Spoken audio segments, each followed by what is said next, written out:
piece of junk. Watch your mouth, kid. You're looking at the console that outsold Nintendo 64 worldwide with a ratio of 3 units to 1, doubled as a CD player, dual shock with a lightly chewed analog stick, and you bet your butt this baby's got Crash Bandicoot. Right, Shuey? Oh, Crash Bandicoot, sick. Yes, I am quite fond of that Bandicoot myself. Come on, Luke, let's go get some Wumpa fruit. You said it, R2. Thank the maker, we're done with those dreadful Muppets.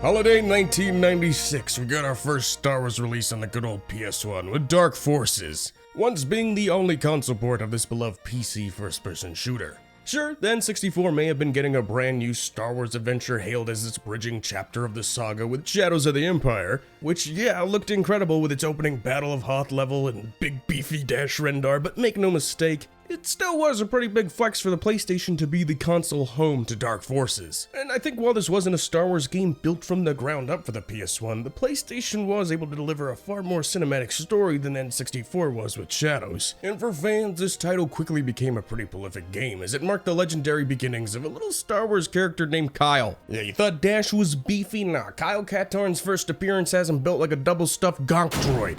You're basically going on Star Wars Black Ops 2 missions for the Rebellion, with the first level having you waltz into an Imperial base to steal a DVD copy of Rogue One. This is too easy. Now I get to my ship. That's right off the bat, you steal the Death Star plans like it's nothing, speeding around these levels like Kyle was carrying an entire hyperdrive under that big coat. And there's just something still so quaint and satisfying about mowing down these little pixelated stormtroopers here. Even to this day, it still plays great, and Dark Forces earned quite a bit of a reputation as a very good Star Wars skinned Doom clone. But there's more than enough here in terms of movement to expand upon that classic formula. Things like being able to, aim vertically and jumping through these platforming sections. It can be a very fast-paced shooter, and for these large sprawling levels, that's a damn good thing.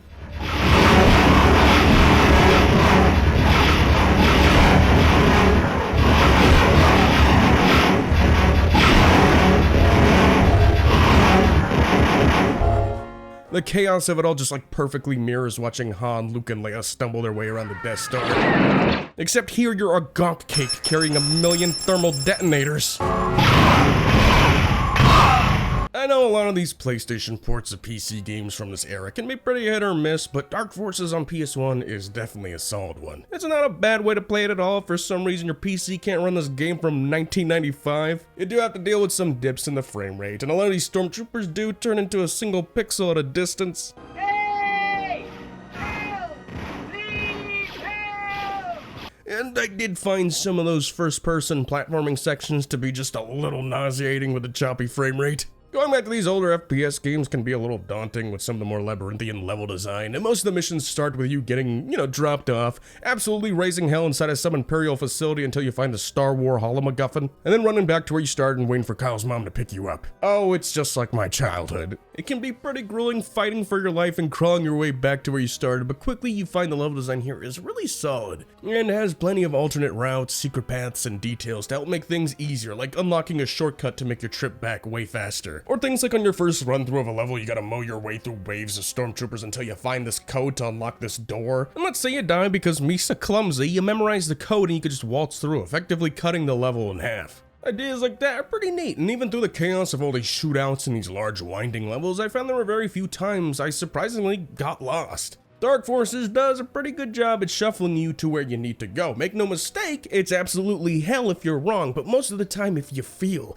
don't think, concentrate on the moment, and use your instincts and thermal detonators, the level design starts to unravel pretty naturally. As a Star Wars fan too, of course, there's plenty to admire about Dark Forces. Expect to run into a lot of familiar Star Wars iconography and even some hidden cameos. Oh my god, it's Aunt Beru. You're effectively doing what Dak never had the chance to, take on the Empire yourself. Slowly uncovering the Empire's development of the secret Dark Trooper project. Oh man, I wish I played this one as a kid. Ever since they showed up in Battlefront, I was obsessed with the Dark Trooper. What were they? Where did they come from? Did I somehow miss them in one of the movies? Tell us! Tell us now, Wikipedia! Seeing their beginnings here was a really special treat for me, and it also helped that the moment-to-moment gunplay was really fun. uncovering a new weapon and slaughtering all these stormtroopers and sprinting away just to find yourself another madhouse of enemies was really intense, with each level somehow getting even more hectic. And by the end of it all, let me tell you, my man Kyle has been through it. Stealing the Death Star plans, fighting Dark Troopers, and crawling through endless tunnels of Palpatine's poodoo. If there's anything I learned from my years gaming, it's that there's always something hidden behind the chocolate waterfall. Oh my god, it's PS1 Watto! What do you want? Would you believe, though, released on the same day as Dark Forces, we got another PlayStation port of a PC title, Rebel Assault 2: The Hidden Empire. And at a glance, it was a pretty monumental achievement to have a game like this ported to PS1, given that a large amount of the game is designed around full motion video, and would you look at that, live action cutscenes. Whereas N64 had to tell Shadow of the Empire's story through a slideshow of still images, the PS1 had the capability to have a clone of David Schwimmer scream in agony. That was great, David. Just a little faster, more intense. You had these cutscenes complete with some of the actual props used during the production of the original trilogy. God, are these just so lovably cheesy. You really have to admire the effort they put into these scenes. Shot entirely in front of a blue screen background, it kind of creates the sense you're unearthing a cute little Star Wars fan film. I gotta talk quick because I'm in outer space, there's no air here, and I'm dodging these bullets that are coming at me. This isn't really happening. I'm being superimposed on a digital background. This is one of the miracles of modern technology and entertainment. Boy, did you see that one? It almost hit me in the head. But look, it's actually just a blue screen, so I'm just sitting here in a room. But I snap my fingers, and I'm back in outer space again. Cool. So essentially what you've done here, gentlemen, is to create an entire digital background. Is that correct? Yeah, that's what we've done. It saves a lot of time from having to build all these sets, saves a lot of money. We have a lot more control over what happens, and then we can get more far out with the environments. If we want to fix something, or if the lighting's not right, or anything, we can change it all, right here, and not have to go back and rebuild anything and reshoot anything. So, they were able to add light to these characters, add a shadow here, add a little thing here, add a little thing here, and all on 96 megabytes of RAM, using some specially created software, and some of it off the shelf.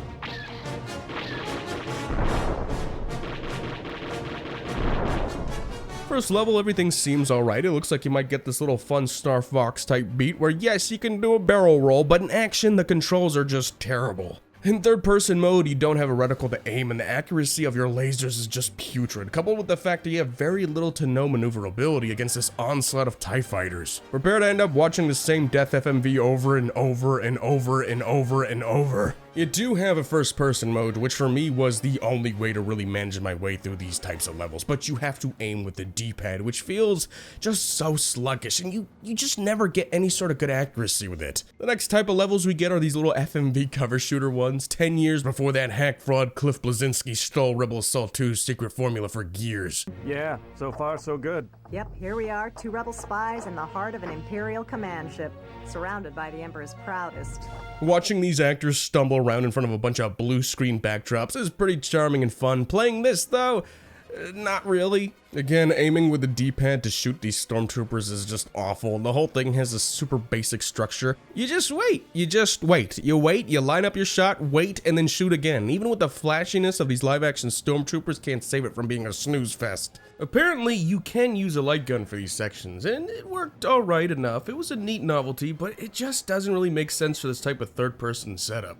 Like, you have to shoot off to the sides to take cover, and I got to this part where the game would not let me shoot at this stormtrooper. Like, no matter what I do, I just pop back into cover. I can't help but wonder why they didn't just go with a conventional first-person approach. You know, something like Area 51. Even with the D-pad controls, that would have probably been way more engaging than just waiting behind cover for generations.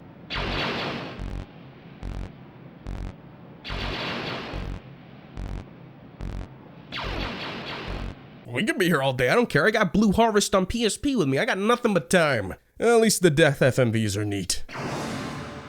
Poor fella didn't even get to see the part with the couch. For weeks, our intelligence has reported unusually high levels of Imperial fleet activity here, in the vicinity of the planet Imdar and its moon. The command ship Teras is en route to Imdar. Yo, is it me or is that fish talking to us right now? Next level has you steal a ship that looks exactly like the Millennium Falcon, but it's not the Millennium Falcon, it's the 1,000-Year Quail. A piece of shit that you gotta fly through these on-rails FMV backdrops, and these sections are so bad. I would pay good money to see a no damage run of this level because it's broken. For one, you're constantly being pulled downwards, so you gotta wrestle the controls against that, all while you're doing your best to dodge these gigantic hitboxes. It's absolutely miserable. The last gameplay type we have here is honestly the only decent one, and that's these first-person sections where you're also using your reticle to ever so slightly maneuver your ship through these compressed quadrants of space while you shoot down enemies. There's one where you venture inside a battle station and have to blow up its shields with the FMV sequence basically repeating and flintstoning until you finally take out each one. That was a pretty cool idea, and they pulled it off well. Alright, now let's get out of here.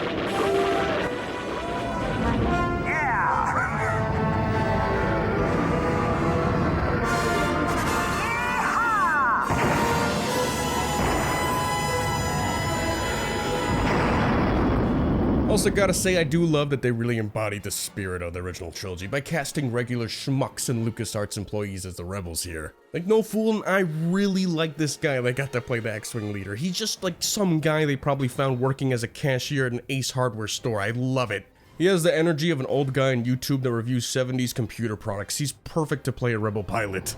I've got a read on a large structure on one of the asteroids ahead. It looks like some kind of ore processing plant. Transferring coordinates from the nav computer. No! Ace! Also, wait, his name was actually Ace? R.I.P. Ace Hardware. You were the best star pilot in the galaxy.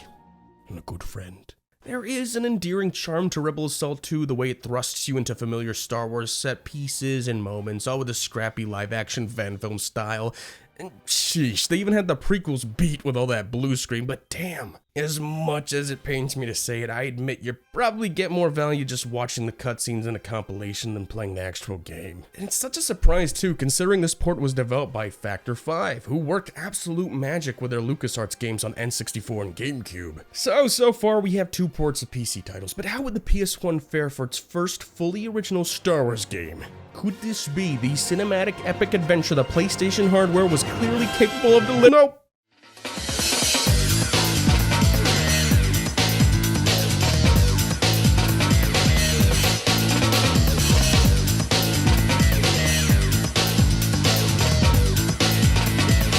Yep, it's Masters of Teras time. Teras Terakasai, however you want to say it, this is the infamous Star Wars fighting game. For years I've seen this one atop many worst Star Wars games of all time lists, so I was pretty prepared to face the worst in there. Your right stick.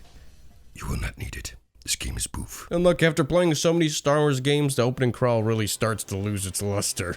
Like the first time you see it in a video game, it's like, wow, it's just like the movie. Seeing it here, it's more like, wow, how dare you? I mean, when your fighting roster is a nightmare death stick rotation, what's the narrative here? You're throwing hands at everybody, backhanding as Boba Fett, fighting Chewbacca as Luke. That's like my buddy, I don't want to fight Chewie. Luke Skywalker versus Han Solo.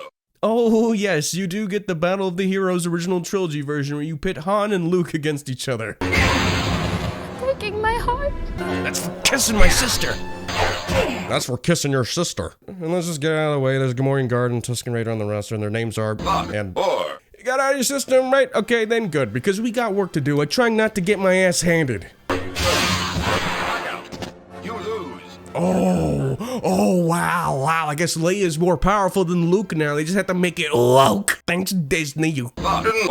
Masters of Terakasai, being a Star Wars arena fighter, lets you get pretty crafty with some of these characters and their combos. Sometimes you can get a decent fight going, other times the enemy AI will just off themselves. Bring it. You win.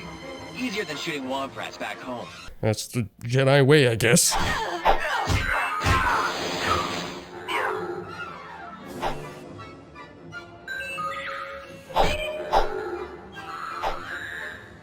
Bring it. You win.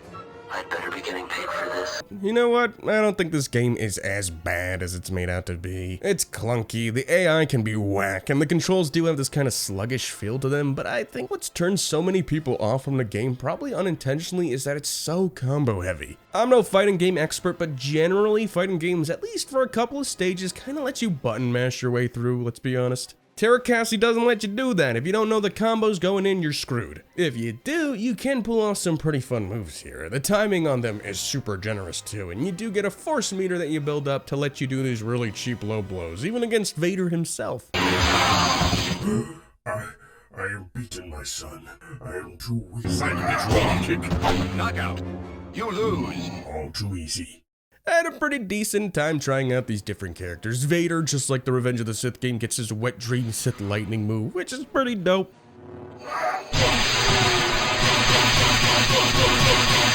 Oh, and straight from the pages of the Book of Boba Fett comes my favorite move, Jetpack Kick.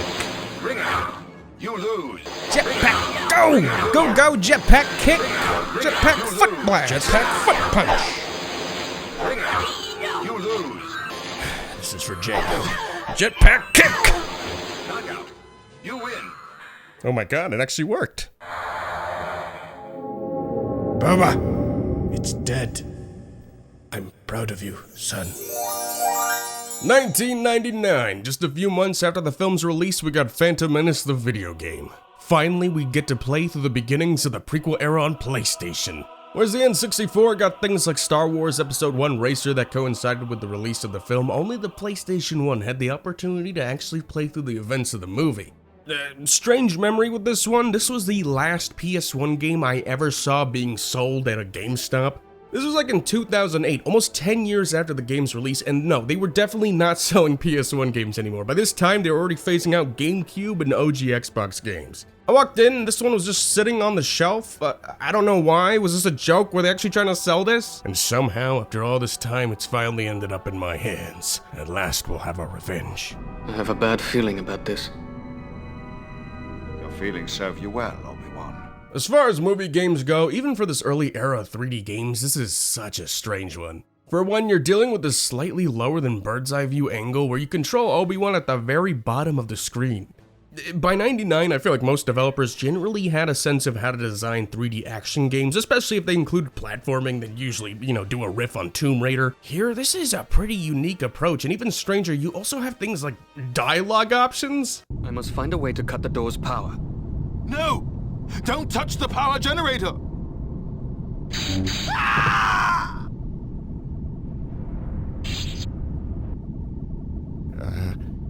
He fell. Captain, look!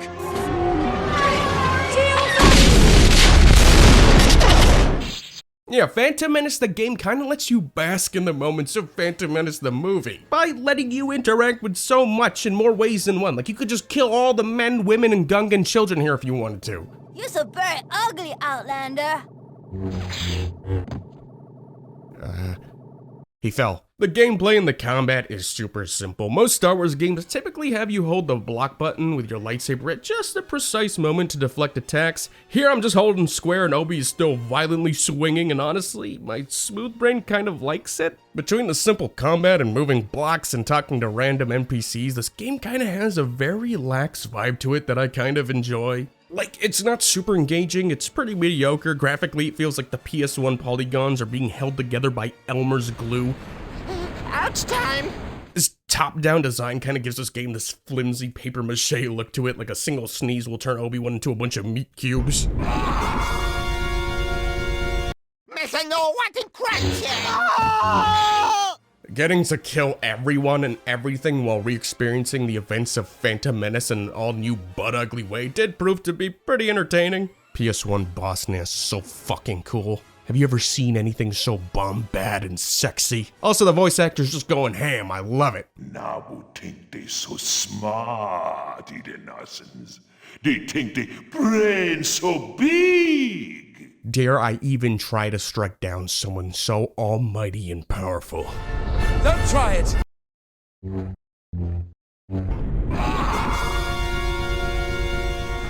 In spirit, there's a lot of ideas in this game I like. In execution, there's a lot of really dumb and bafflingly bad shit about it. In other words, this couldn't be more perfectly fitting for an adaptation of Phantom Menace. I don't think a game has ever so concisely captured the essence of the movie it's based on such a meta level. This is like 1-to-1.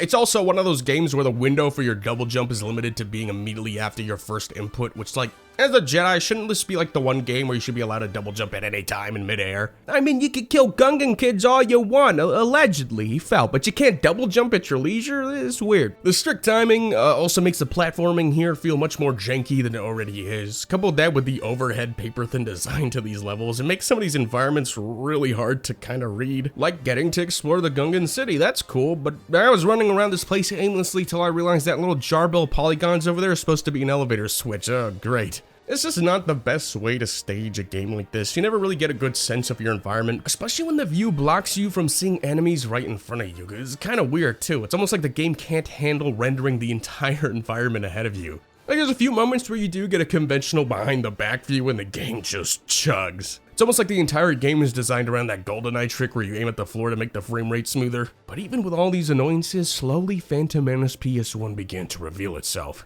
This game is just, it's too damn neat to hate. Especially with how it expands on scenes kinda in a way that almost makes it better than the movie in some respects. Like in the Phantom Menace movie, you don't really get a sense of what exactly the invasion of Naboo is, what effects it's having on its people. They just kinda occupy an empty palace. In the game, though, you get to actually interact with its citizens. You see the damage the Trade Federation is inflicting on these people in a clear way, like helping an injured Naboo guard find some water, or helping a little boy find his mom. Thank you.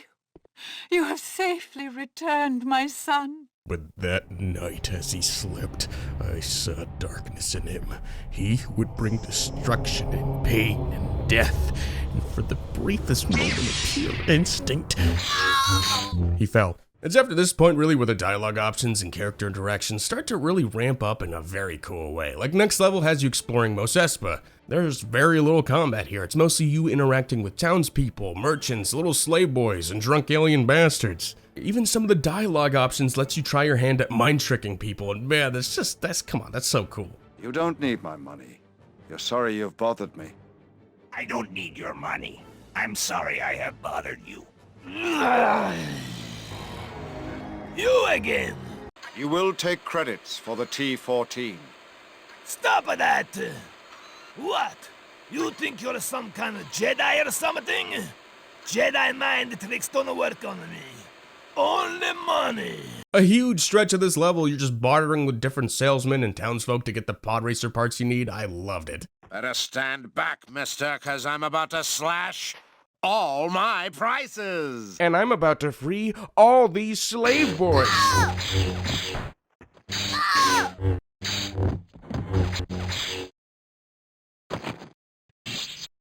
Now you can be whoever you want to be. Who could have done this? I can't believe it, they all fell. Also, some of your conversation choices will randomly be these gigantic blocks of text, and you bet your ass your character will say that shit word for word. Oh gee, Water, that's fine and dandy and all, but have you considered the fact that turmoil has engulfed the Galactic Republic and the taxation of trade routes and outlying star systems is in dispute? It almost starts to feel more like an action RPG in that respects, and as a fan of the movie, hell yeah, I want to explore these places. I want to get to know these polygonal desert dwellers and their daily plight, or, you know, you could just wipe them all out until the entire city's going after you. Even the Jawas start acting like cops.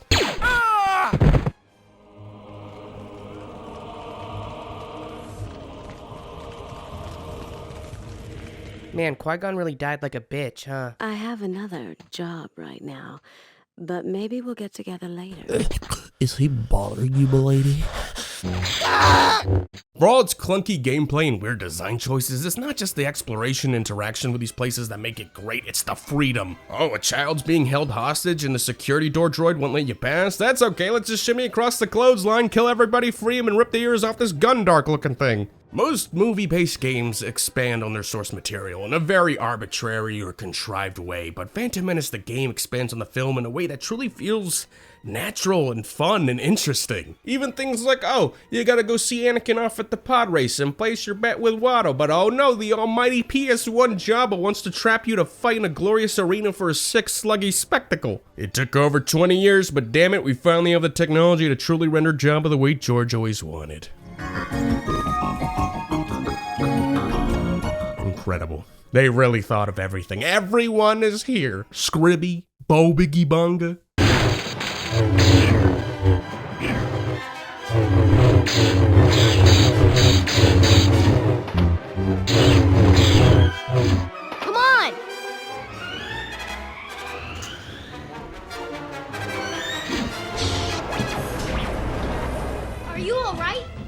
It's okay, I had to hold the square button for a really long time. There's plenty to love about Phantom Menace PS1, but you kinda have to appreciate it in spite of all its jank and bugginess. Like, oh, sorry Queen Amidala here was late for the meeting to discuss the slaughtering of her people. Milady was a little busy running into a corner for 3 hours. Your Highness, you're quite late.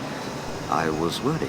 Yeah, a lot of the gameplay revolves around these escort missions, and thank God they don't actually have a health bar. They just kind of stagger, and they're so bad at following you where you need to go. You see, midway through this level, the queen is supposed to get kidnapped while you're doing this block puzzle, but because Milady was a little busy, her NPC wasn't there to get kidnapped. So these gang members show up and blow up the bridge, and I gotta go rescue the queen even though she's standing right there. And it's not like you broke the level or anything, but it does feel like at any moment this neat little game is just gonna fall apart. So after you leave Coruscant, the game does the funniest thing ever and just throws up another text crawl to explain to you the plot of the Phantom Menace. You can almost feel them desperately trying to explain just what the fuck is actually going on at this point. Don't you get it? The taxation of trade routes to outlying star systems is in dispute, you fucking worm!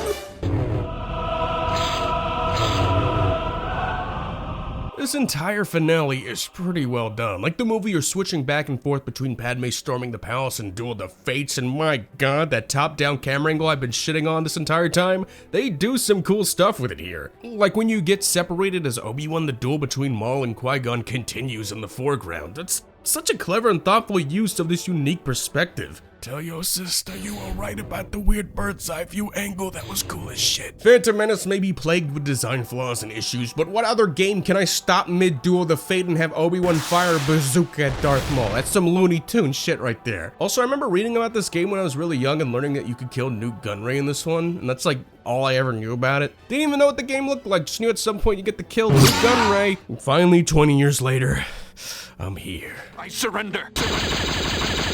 That was the happiest moment of my life, wow. Kill the Jedi! So, I guess I kind of really like this game. The best parts, again, was just getting to immerse yourself in this thoughtful, expanded retelling of Phantom Menace. Interact with characters, kill all those characters, and just run around doing stupid shit and get into all sorts of mischief. They really tapped into something so flawed yet so special, which is quite an accomplishment, especially in the realm of movie tie-in games. Foolish Jedi, you should have killed me when you had the chance. Hi.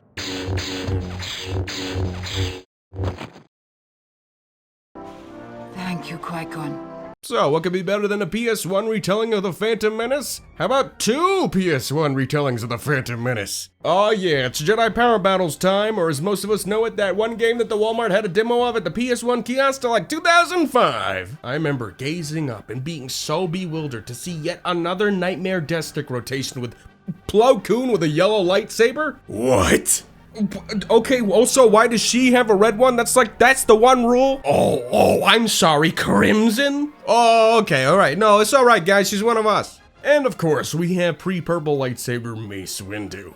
I thought it was a pretty neat release to see the Jedi Council members brought into a more active role than just sitting in a chair and bitching about an 8-year-old. But unlike the Phantom Menace game, this is more strictly a 3D sort of beat-em-up, hacking your way through battle droids as different Jedi with a variety of combos and special force powers. In theory, this really should be a straightforward and fun time.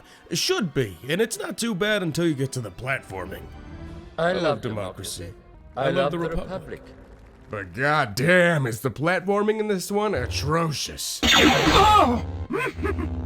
You can't really course correct much, and the fixed perspective makes gauging distances absolutely miserable. It quickly became clear to me that this game genuinely has malice in its heart. It's a surprisingly difficult Star Wars title, which could be fun. Like, between each level you unlock more combos, and even with these, the combat still feels so padded out. Like, killing a battle droid shouldn't take this long. You should be able to mow these guys down like butter. What are we doing here? And there's this real lack of fluidity to it all. You have a lock-on, but when you're being swarmed by enemies, it'd be nice to be able to continue your combos and do some crowd control. I know it came out years later, but I can't help but see the Revenge of the Sith movie game as a much more superior version of Power Battles, the way you're able to mow down and continue your combo to nearby enemies with ease. There's really no reason something like that couldn't have been implemented here. It's not like it was a limitation of the PS1 or anything, but it's something they specifically did by design, and it just makes the combat here feel like a chore. Especially having to replay entire sections and levels over and over again. It got to a point where it made more sense for me to just NFL blitz the shit. And if you don't have a decent crowd control move like Qui-Gon's special force power, you're kinda screwed.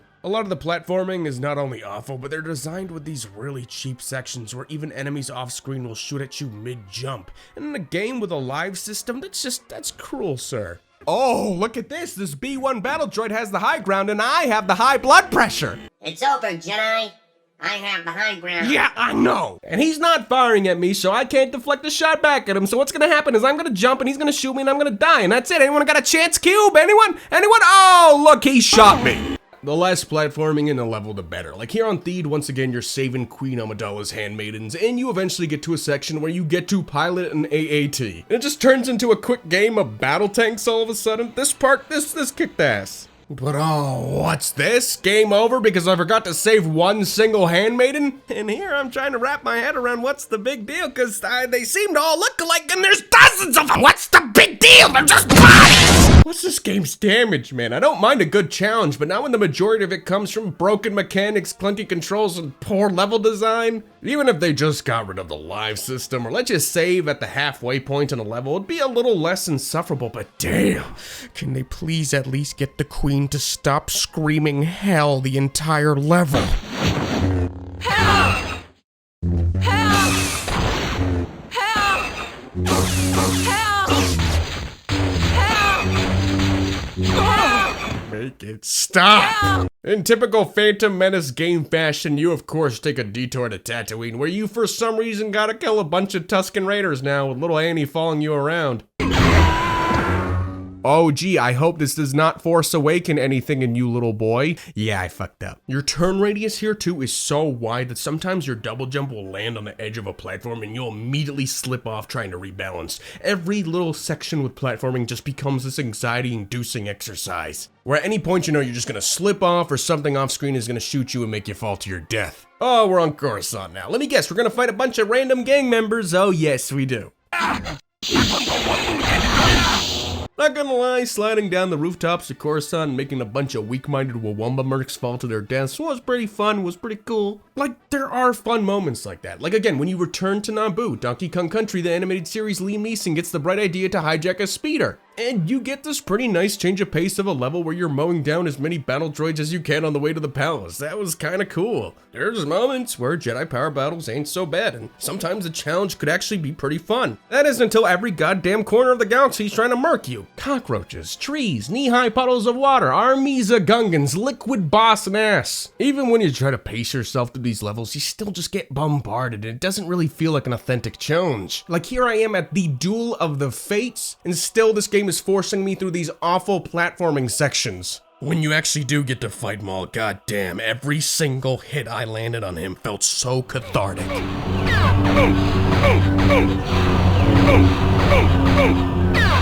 I wanted to make them pay! Beating him is actually pretty easy, but what's weird is you can't slice him in half and make him fall down the hole. Like even when I try to knock him back, he just jumped back up. What the heck? The game even pans down the shaft, and like I half expected his body to just like flop down right there. What's cool is if you do beat the game with Qui-Gon like I did, you do get to unlock Darth Maul. And you know what?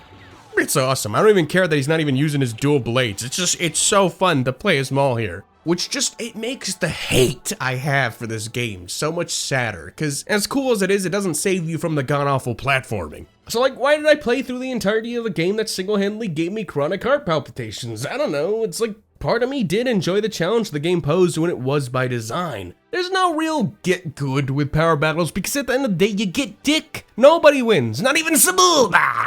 It's just pain, and I guess in some way, I'm kinda a sucker for it. And for the last Star Wars title to grace the glorious PS1, we got a bit of an oddball release that you don't often see mentioned, Star Wars Demolition. Come on, look at that. Is there any better way to close out the saga PS1 Star Wars game than this marriage of the original and prequel era? Were you Boba Fett fighting a battle droid on the cover with a Rancor? But okay, after so many opening crawls, did we really need one for Demolition? Like, what are we even doing here? I get it, Boba Fett versus battle droid versus Rancor, move on already. But I guess this one actually has a story behind it. See, Fat Glorious PS1 Jabba the Hutt has put on a Thunderdome blood sport for the galaxy's most nefarious and cunning warriors to compete for credits. Not only is it metal, but it's twisted. Developed by the same team behind the Vigilante 8 games, and yeah, this is meant to be a vehicular arena fighter, and honestly, it's kind of admirable that they put, so much thought into contextualizing this. Tell your sister I was wrong about that too, that's actually cool as shit. Like the B1 battle droid could have just been a playable battle droid for no reason, but no, it's a Jawa with a remote control, and according to Wikipedia, it's that specific one from Return of the Jedi, okay? You got a Rancor, a Snowspeeder, or a Sing, my man Lobot, and get this, Sebulba's grandson in a pod racer. It's all your favorite glup shittos, and it's incredible.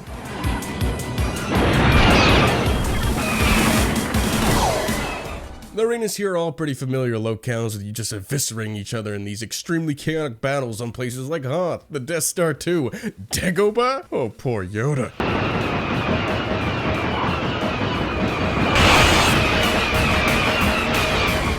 Shut the fuck up out there, West, I must! Like Twisted Metal and similar games, you got some fun little wildcard obstacles and death traps in the arenas. Like Yavin 4 just has this big giant ball of gold that you can roll down the temple to crush everyone behind you. The Dune Sea of Tatooine has a Sarlacc pit where you can get put in an all too familiar predicament. Now he can go become Star Wars the Book of Boba Fett. Boba, have you lost your head? I know a thing or two about that, Boba. Boba! Each arena has a bunch of power-ups and weapons you can charge up to unleash these really powerful attacks, especially coupled with each character's unique special. It can lead to some pretty OP and cheap moments, like the tractor beam here is just insanely OP. You also have these recharge stations for your ammo and shields, with arenas like Mos Eisley constantly moving them around into different spaceports. That was a pretty fun gimmick. Your reward for each tournament is a neat little cutscene like Boba getting wasted with Jabba. Some of these can get pretty insane and dark. Especially the cutscenes for losing a tournament, like these twin rebel snowspeeder pilots end up getting trapped as Jabba's slaves. Poor little Pugwist gets dragged by his pod racer into a Sarlacc pit. But the more tournaments you win, the more characters you unlock. Like eventually, yes, you get Darth Maul. I love this era of gaming where one of your final unlockables is just Darth Maul because he's so cool. And here he is just unstoppable, practically a win button, as you can almost insta-kill enemies by jousting them with your dual-wield blades. There's just something so admirable about the way Demolition tries to merge all these characters and vehicles from both Phantom Menace and the original trilogy on this crazy arena game. And as far as original Star Wars PS1 games go, they went out with a bang here, because I do think Demolition is a real fun time.